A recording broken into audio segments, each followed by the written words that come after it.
projet-là et on sera ravis de faire la même chose dans le futur.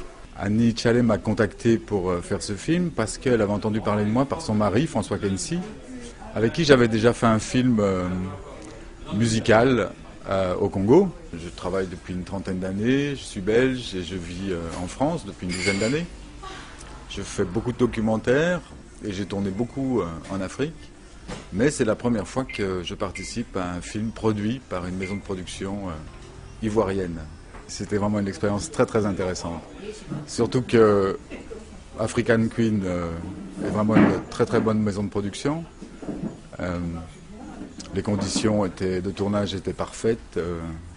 J'ai été reçu comme un roi. Et je dois dire que j'étais vraiment surpris par le professionnalisme et la gestion de ce tournage, parce qu'on a tourné quelques semaines à Abidjan, on a tourné en Afrique du Sud, on a tourné au Burkina Faso, et tout s'est passé parfaitement bien.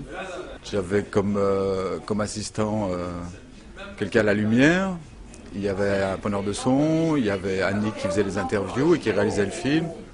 Et puis il y avait une maquilleuse, on a vraiment une équipe complète et très professionnelle.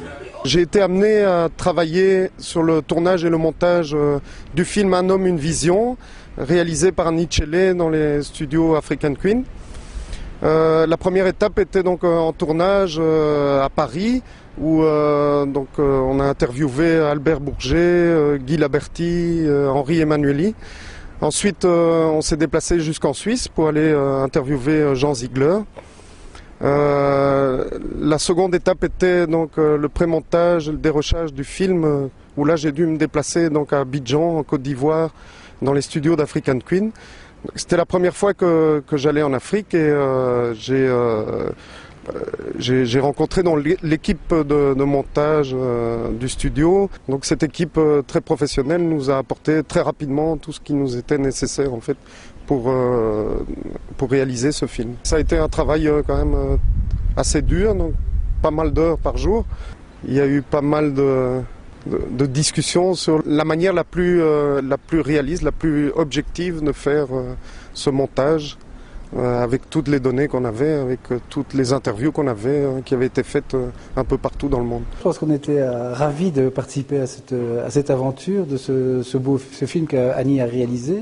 Nous sommes intervenus pour la finition image, au niveau de l'étalonnage et au niveau du mixage. Je travaille chez Triangle 7 et donc j'ai travaillé sur le film Un homme, une vision en tant qu'étalonneur et j'ai fait aussi la conformation du film. Le montage s'est fait sur une machine, sur un PC en Adobe Premiere, je crois. Et donc on a fait après l'étalonnage sur un Final Cut. Donc il a fallu transférer en fait toute la matière qui était d'abord sur PC sur un Macintosh pour pouvoir faire le travail ici en Belgique. Et ça a été un petit peu compliqué. On a eu du mal avec le monteur à trouver un format qui puisse s'échanger entre les deux machines, mais pour finir nous avons réussi et puis on a pu étalonner normalement après sur le Final Cut ici. Pour moi c'était très intéressant de travailler sur ce film parce que voilà, c'est des choses qu'on n'a pas l'habitude de voir tous les jours et ça nous change un petit peu des des films institutionnels sur l'Europe qu'on peut faire et tout ça, et d'avoir quelque chose de typique, quoi. C'est très intéressant et c'est enrichissant pour moi en fait, qui connais pas très bien en fait l'histoire du pays et du président Gbagbo. Le travail avec Annie c'est très bien passé. Si elle a un autre film, elle peut venir le faire avec nous sans problème.